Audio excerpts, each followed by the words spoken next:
Ada satu hal yang jarang diucapkan oleh orang beriman. Bukan karena itu dosa, bukan karena itu kufur, tapi karena itu terlalu jujur. Kalimatnya sederhana. Aku sudah berdoa lama sekali, tapi hidupku tetap seperti ini. Kalimat ini tidak diucapkan dengan marah, tidak juga dengan suara keras. Biasanya diucapkan di dalam hati, saat malam sudah terlalu sunyi, dan tidak ada siapapun yang perlu diyakinkan. Dan pada saat itu, bukan Allah yang terasa jauh.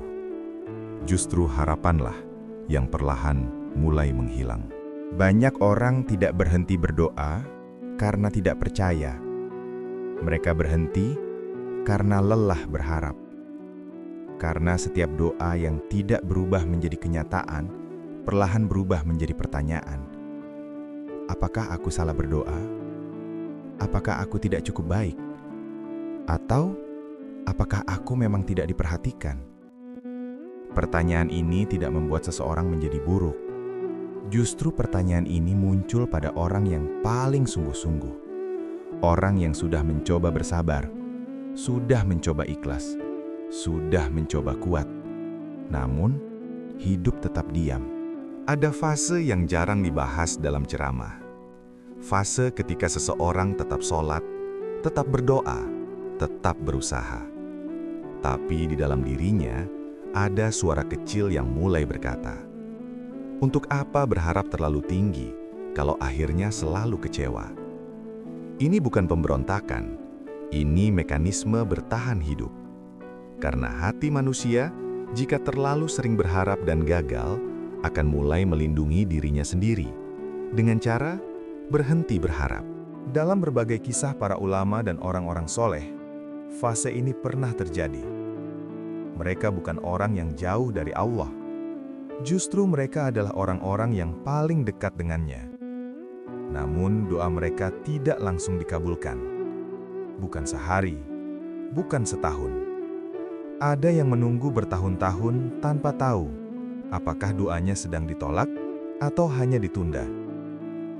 Salah seorang ulama pernah berkata, "Ada masa dalam hidupku ketika aku tidak ragu kepada Allah, tapi aku ragu pada harapanku sendiri."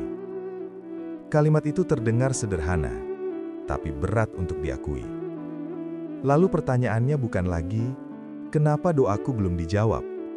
Tapi, apa yang sebenarnya sedang Allah lakukan saat aku merasa tidak mendapatkan apa-apa? Dan disinilah kisah ini mulai berubah arah. Tidak semua doa bertujuan mengubah keadaan. Sebagian doa datang untuk mengubah orangnya. Karena ada perubahan yang jika terjadi terlalu cepat, justru akan menghancurkan kita. Dan ada doa yang jika langsung dikabulkan, akan menjauhkan kita dari sesuatu yang lebih penting. Bukan hasilnya, tapi kedewasaan hati. Sebagian ulama menjelaskan bahwa doa adalah ibadah, dan seperti ibadah lainnya, tidak selalu berbuah secara instan. Dalam kisah lain diceritakan tentang seseorang yang bertahun-tahun berdoa untuk satu hal. Ia berharap hidupnya berubah, ia berharap bebannya berkurang.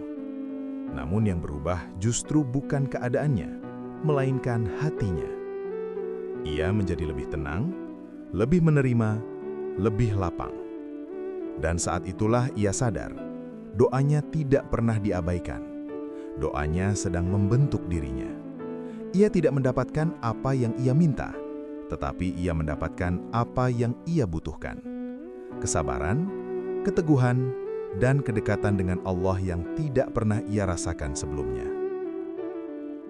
Sebagian ulama menjelaskan bahwa doa bisa dikabulkan dengan 3 cara. Diberikan segera, ditunda hingga waktu terbaik, atau diganti dengan sesuatu yang lebih baik. Dan sebagian doa tidak kembali dalam bentuk yang kita lihat hari ini, tetapi disimpan, dijaga, dan akan menjadi cahaya di waktu yang paling kita butuhkan. Menunggu bukan tanda penolakan. Menunggu adalah bagian dari perjalanan iman. Jika hari ini kamu merasa doamu belum dijawab, kamu tidak sendirian. Banyak orang baik pernah berada di titik itu. Banyak hamba yang dicintai Allah juga pernah menunggu lama. Bukan karena mereka dilupakan, tetapi karena mereka sedang diproses. Mungkin yang sedang diubah bukan keadaanmu, melainkan caramu memandang hidup. Dan mungkin itulah jawaban doa yang paling besar. Ya Allah, jika hari ini doa kami belum Engkau kabulkan, kuatkanlah hati kami untuk tetap berharap. Jika Engkau menunda, jadikan penundaan itu sebagai jalan untuk mendekat kepadamu. Dan jika Engkau mengubah kami, jadikan perubahan itu sebagai tanda cintamu. Amin.